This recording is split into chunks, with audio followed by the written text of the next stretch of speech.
और आज जो है इलेक्ट्रोमैग्नेटिक चैप्टर खास चैप्टर है और ये आज होने वाला। तो इसका आज पार्ट 1 में हम लोग इसकी बेसिक चीज की हम चर्चा करेंगे। तो स्टार्ट करते हैं।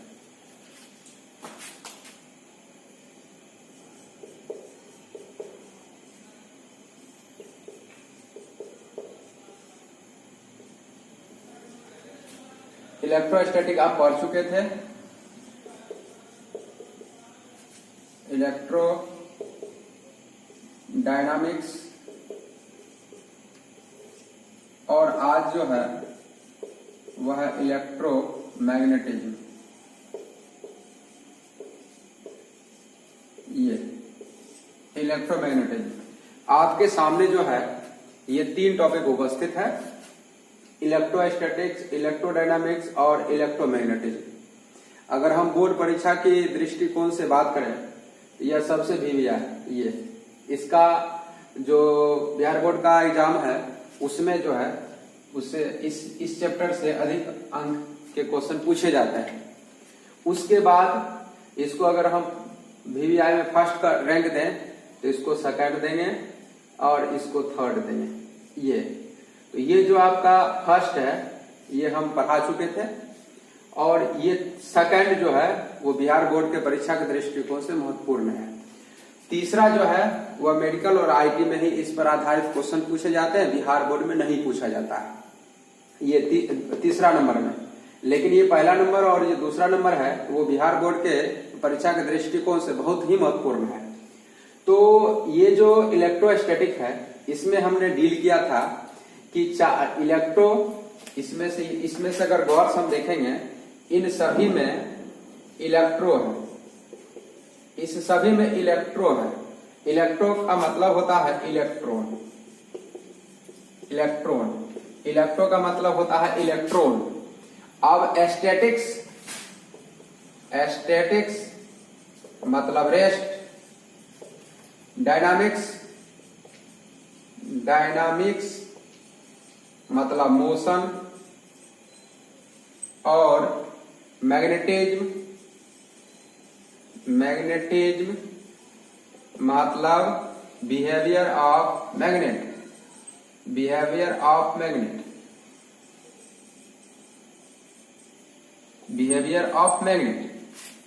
तो आपके सामने ये जो उपस्थित है तो इलेक्ट्रो का मतलब इलेक्ट्रॉन और इलेक्ट्रॉन एक चार्ज पार्टिकल है। जब चार्ज पार्टिकल रेस्ट में रहता है और उस स्थिति में क्या क्या घटनाएं घटती है उसके बारे में जो हम लोग फिजिक्स के जिस शाखा में अध्ययन करते हैं उसको बोलते हैं इलेक्ट्रोस्टैटिक्स। जब चार्ज पार्टिकल मोशन में रहेगा, जब चार्ज पार्टिकल गति करता है तो उस स्थिति में गति करेगा, तो उस स्थिति में 11 क्लास का जो मैकेनिक्स था जिसमें उसका जब चार्ज पार्टिकल गति करता है कितने समय के बाद उसका वेग क्या हो जाएगा, उसमें कितना त्वरण उत्पन्न होता है, ये जो 11 क्लास का जो काइनेमेटिक्स था उसका यूज करेंगे तो हम लोग बोलेंगे इलेक्ट्रोडायनामिक्स। यानी मोशन, यानी स्पष्ट है कि मोशन गति करेगा। जब कोई वस्तु गति करता है तो उसका शुरू का वेग होता है, अंतिम वेग होता है, त्वरण होता है, विस्थापन होता है। तो जब हम शुरू का वेग, अंतिम वेग, त्वरण कौन करेगा? चार्ज पार्टिकल जब मूव करेगा तो उस चार्ज पार्टिकल में एक्सेलरेशन कितना प्रोड्यूस होता है, उसका इनिशियल वेलोसिटी क्या है, फाइनल वेलोसिटी क्या है, कितना वो डिस्प्लेस करेगा, जब इसकी चर्चा हम लोग करेंगे तो उसका नाम है इलेक्ट्रोडायनामिक्स यानी मोशन। अब ये जो है इलेक्ट्रोमैग्नेटिज्म, ये जो सबसे इंपॉर्टेंट है ये इलेक्ट्रोमैग्नेटिज्म, इसकी अगर हम बात करते हैं तो चार्ज पार्टिकल कब मैग्नेट की भांति व्यवहार करता है, एक चार्ज पार्टिकल जो है उसका बिहेव मैग्नेट की तरह कब होगा, वह एक चार्ज पार्टिकल किस स्थिति में चुंबक की भांति अपना बिहेव शो करेगा, दिखाएगा। तो एक चार्ज पार्टिकल कब मैग्नेट की तरह बिहेव करेगा, एक चार्ज पार्टिकल जो है कब मैग्नेट की तरह बिहेव करेगा, इसको हम इसके बारे में अगर हम डिटेल से अध्ययन करेंगे तो उसको हम लोग बोलते हैं इलेक्ट्रोमैग्नेटिज्म। क्लियर? इलेक्ट्रोमैग्नेटिज्म का मतलब एक चार्ज पार्टिकल का मैग्नेट की तरह बिहेव करता है, और जब वो मैग्नेट की तरह बिहेव करता है उससे जुड़े हुए घटनाओं के बारे में जब हम लोग अध्ययन करेंगे, उससे संबंधित भौतिक राशियों के बारे में अध्ययन करेंगे, उसी का नाम है इलेक्ट्रोमैग्नेटिज्म। क्लियर? इलेक्ट्रोमैग्नेटिज्म का मतलब एक इलेक्ट्रॉन का मतलब चार्ज पार्टिकल, और चूंकि यहाँ पर इलेक्ट्रोमैग्नेटिज्म इसका नाम इसलिए पड़ गया, जैसे अगर हम ऑर्गेनिक केमिस्ट्री की अगर आप बात करोगे, ऑर्गेनिक केमिस्ट्री, तो उसमें कार्बन के सिर्फ यौगिकों के बारे में अध्ययन करते हो तो उसका नाम है ऑर्गेनिक केमिस्ट्री। किसके बारे में? कार्बन के यौगिक के बारे में। अब ऐसा नहीं है कि कार्बन के यौगिक के बारे में अध्ययन कर रहे हो तो उसमें किसी और एलिमेंट का यौगिक उसमें शामिल नहीं होगा, उसमें कार्बन और कार्बन के अलावा उसमें और एलिमेंट शामिल नहीं होगा, ऐसी बात नहीं है। और शामिल होगा, लेकिन बॉस उसमें कौन है? बॉस है कार्बन के यौगिक, उसमें बॉस है, और उसके अलावा उसके साथ और एलिमेंट या कंपाउंड इन्वॉल्व होते हैं, उसमें शामिल होते हैं। ठीक उसी प्रकार इलेक्ट्रोमैग्नेटिज्म की जब हम बात करते हैं तो उसमें मुख्य रूप से तो कर्ता जड़ता जो है सब होगा इलेक्ट्रॉन, लेकिन इलेक्ट्रॉन के अलावा अन्य चार्ज पार्टिकल आ सकते हैं, जैसे प्रोटॉन भी आ सकता है, जैसे ड्यूट्रॉन भी आ सकता है, जैसे अल्फा पार्टिकल। क्लियर? तो जब हम चार्ज पार्टिकल बोलते हैं तो इस चैप्टर में इलेक्ट्रोमैग्नेटिज्म में चार्ज पार्टिकल में तो कौन आ सकता है? कौन? इलेक्ट्रॉन आ सकता है, प्रोटॉन आ सकता है, अल्फा पार्टिकल आ सकता है, ड्यूट्रॉन आ सकता है, लेकिन 95% जो टॉपिक है उसमें इलेक्ट्रॉन का चर्चा रहता है, इलेक्ट्रॉन की चर्चा रहता है। सिर्फ 4% जो है टॉपिक उसमें प्रोटॉन या अल्फा पार्टिकल की चर्चा रहती है, लेकिन बाकी जो बच गया उसमें ड्यूट्रॉन की चर्चा होती है। तो कहने का तात्पर्य ये हुआ, इसका नाम यानी इलेक्ट्रॉन से नाम इसलिए बोला गया क्योंकि इसमें जब भी देखो जो भी भौतिक राशि की चर्चा करोगे तो उसमें इलेक्ट्रॉन की चर्चा है। ऐसी बात नहीं है कि सिर्फ इलेक्ट्रॉन आएगा, इलेक्ट्रॉन के अलावा अन्य चार्ज पार्टिकल भी उसमें शामिल होते हैं। तो इलेक्ट्रोमैग्नेटिज्म का मतलब क्या हुआ? एक इलेक्ट्रॉन कब मैग्नेट की तरह बिहेव करता है, जब वो बिहेव करता है मैग्नेट की तरह तो कब करता है, उसके बारे में अगर हम लोग अध्ययन करते हैं फिजिक्स के जिस ब्रांच में, उसी को हम लोग बोलते हैं इलेक्ट्रोमैग्नेटिज्म। यानी आप जो है इस इलेक्ट्रोमैग्नेटिज्म में जब भी कोई टॉपिक डील करोगे तो उसमें चार्ज पार्टिकल साला हमेशा मूव करता रहेगा। यानी इलेक्ट्रोमैग्नेटिज्म जैसे ही है और इसमें जैसे ही आप चर्चा करोगे तो चार्ज पार्टिकल हमेशा कभी भी ऐसा हमको डील नहीं करना होगा कि एक चार्ज पार्टिकल रेस्ट में है। जब भी डील करोगे तो उसमें चार्ज पार्टिकल, कोई भी भौतिक राशि के बारे में अगर चर्चा करोगे तो उसमें चार्ज पार्टिकल क्या होगा? मूव करेगा। चार्ज पार्टिकल मूव करेगा, और जब मूव करेगा तो मैग्नेट की तरह बिहेव करेगा। ठीक है, तो देखते हैं आगे।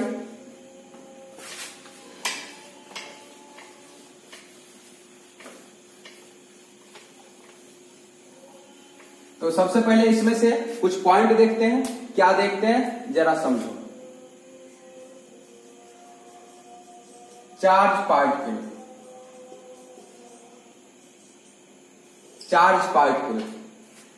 पार्टिकल को हम लोग 3 डिफरेंट सिचुएशन में इसको लेकर चलते हैं। पॉइंट नंबर फर्स्ट, हमने पहले ही कह दिया था इलेक्ट्रोमैग्नेटिज्म में हम लोग किस पर डील करते हैं? मुख्य रूप से किस पर? चार्ज पार्टिकल को हमेशा किस में रखोगे? मोशन में रखोगे। ठीक है, तो इसमें क्या है कि चार्ज पार्टिकल अगर रेस्ट में हो तो यानी चार्ज पार्टिकल क्या होगा? रेस्ट में होगा। इसका मतलब क्या? जैसे ये सपोज करो, ये जैसे ये स्केज है और इस पर चार्ज है, और जब यह स्केज रुका हुआ रहेगा, इसका मतलब इस पर जो चार्ज हम रखे हैं वो भी रुका हुआ है।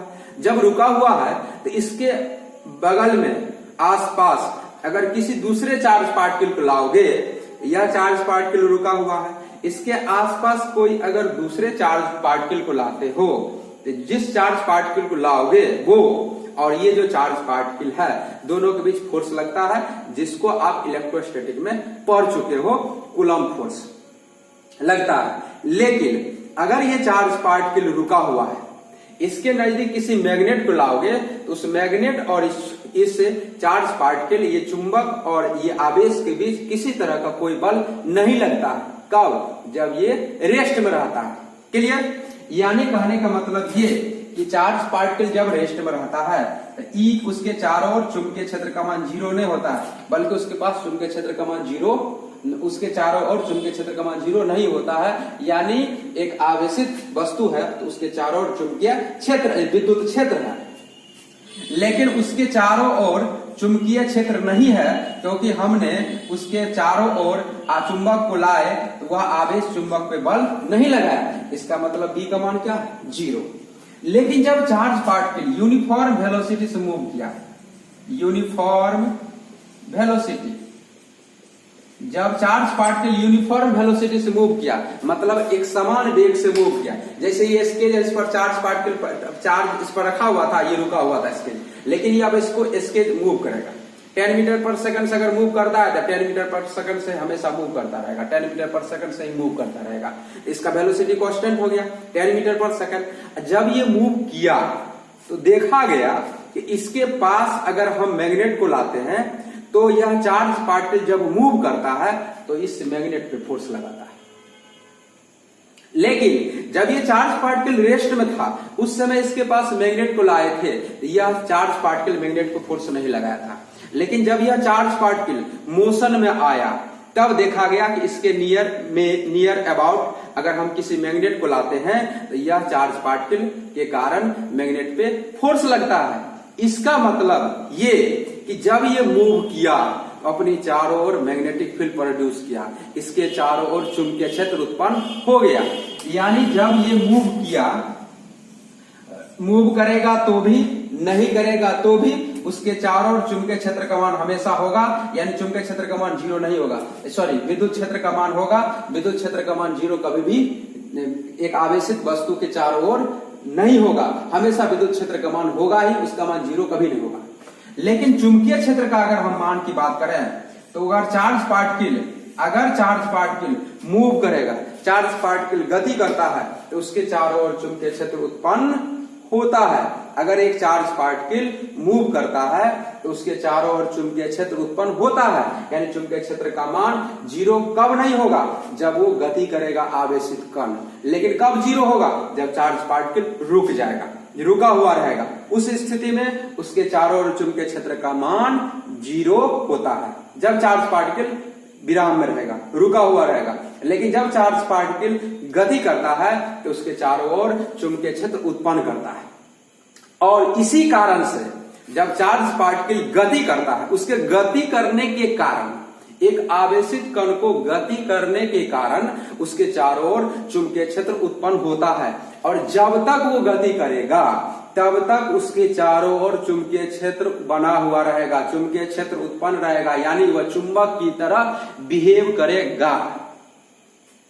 अब प्रश्न ये उठता है कि ऐसा कौन व्यक्ति था जिसने कहा कि अगर चार्ज पार्टिकल मूव करता है तो उसके चारों ओर चुंबकीय क्षेत्र उत्पन्न होता है? किसी ने तो बोला होगा।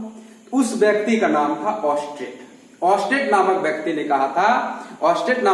ने कहा था कि जब चार्ज पार्टिकल मूव करता है, जब आप किसी तार से विद्युत धारा का प्रवाह होता है, जब तक तार से विद्युत धारा का प्रवाह होता है, विद्युत धारा किसको बोलते हैं? जब किसी तार से आवेश का प्रवाह होता है तो यानी चार्ज पार्टिकल मूव करता है।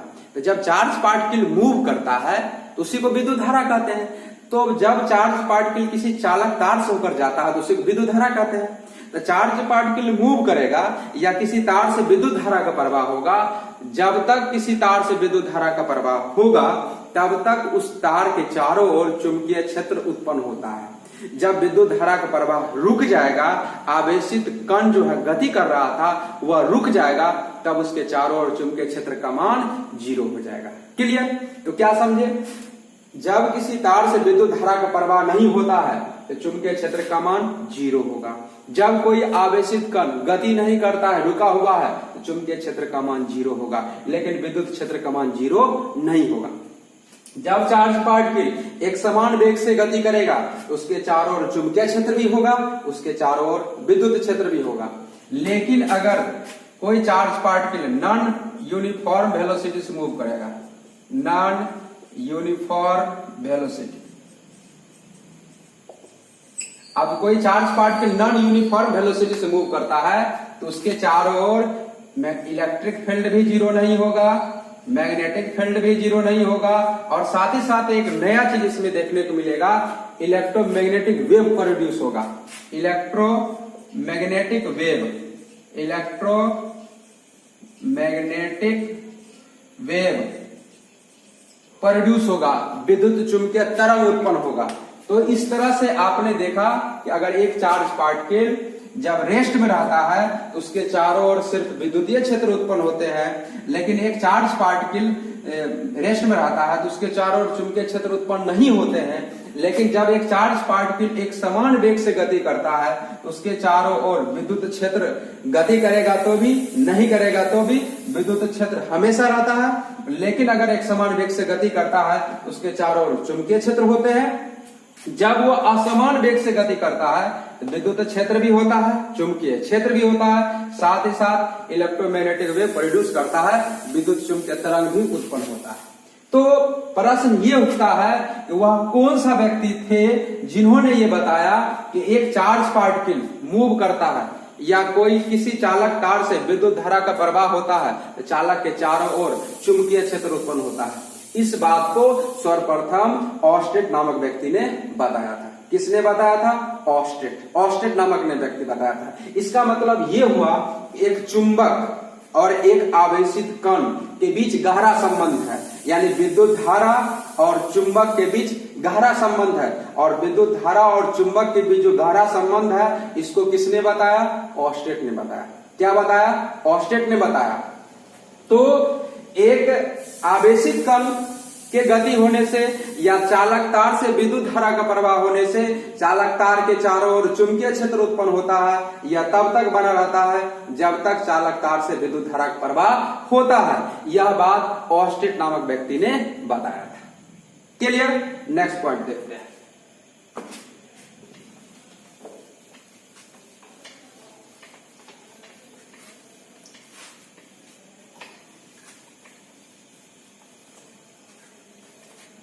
अब जब आप समझ गए कि एक चार्ज पार्टिकल मूव करता है, उसी स्थिति में मैग्नेटिक फील्ड प्रोड्यूस होता है। जब किसी तार से विद्युत धारा का प्रवाह होता है उसी स्थिति में चुंबकीय क्षेत्र उसके चारों ओर उत्पन्न होते हैं। विद्युत धारा का प्रवाह नहीं होगा, चुंबकीय क्षेत्र उत्पन्न नहीं होगा। आवेशित कण गति नहीं करेगा, चुंबकीय क्षेत्र उत्पन्न नहीं होगा। तो हम सबसे पहले चुंबकीय क्षेत्र के बारे में कुछ नोट पॉइंट समझ लेते हैं। Magnetic field,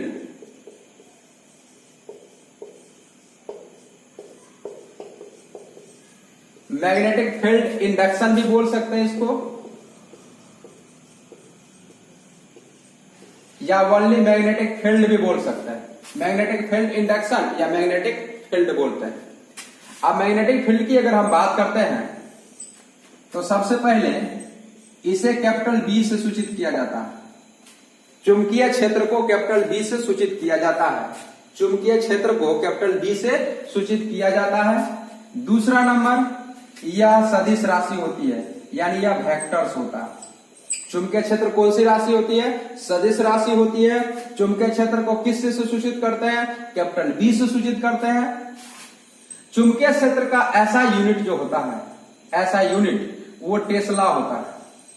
Tesla. चुंबकीय क्षेत्र का ऐसा मात्रक टेस्ला होता है। चुंबकीय क्षेत्र का अन्य मात्रक की बात करते हैं, जैसे सीजीएस मात्रक की बात करते हैं, अन्य मात्रक की बात करते हैं other unit. Other unit, other unit की बात करते हैं तो बोलते हैं गॉस। गॉस, तो गॉस हो गया अदर यूनिट चुंबकीय क्षेत्र का, और चुंबकीय क्षेत्र का ऐसा मात्रक हो गया टेस्ला। यह सदिश राशि होती है और इसे कैपिटल बी से सूचित किया जाता है। उसके बाद इसका प्रश्न उठता है कि इसका फार्मूला क्या होगा? सबसे आसान फार्मूला, इसका फार्मूला होता है कैपिटल बी बराबर चुंबकीय बल बट्टा चुंबक का ध्रुव प्रबलता, यानी पी। ये पी। तो इस तरह से ये जो है आपके सामने चुंबकीय क्षेत्र का एक छोटा सा डिटेल है। तो चुंबकीय क्षेत्र को कैपिटल बी से सूचित करते हैं। ये सदिश राशि होती है, इसका SI मात्रक टेस्ला होता है और चुंबकीय क्षेत्र का अन्य मात्रक गॉस होता है। और चुंबकीय क्षेत्र का जो सूत्र होता है वो सूत्र होता है B बराबर F/P। अब ये P क्या है? चुंबक जो होता है जिसके बारे में आप जानते हो, चुंबक का नॉर्थ पोल और साउथ पोल होता है। तो नॉर्थ पोल और साउथ पोल होता है, उसकी जो क्षमता होती है जिसको हम ध्रुव प्रबलता बोलते हैं, वह ध्रुव प्रबलता P है। तो चुंबक के ध्रुव प्रबलता को P या M से सूचित किया जाता है। यानी अगर हम बात करें ये पॉइंट जो भी नंबरिंग हो आप कर लेना। अगर हम ध्रुव प्रबलता की बात करते हैं, ध्रुव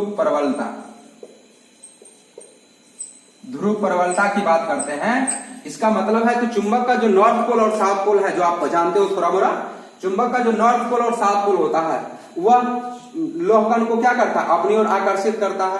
और नॉर्थ पोल जो है साउथ पोल को अपनी ओर आकर्षित करता है, साउथ पोल नॉर्थ पोल का आकर्षित करता है, सेम पोल को रिपेल करता है।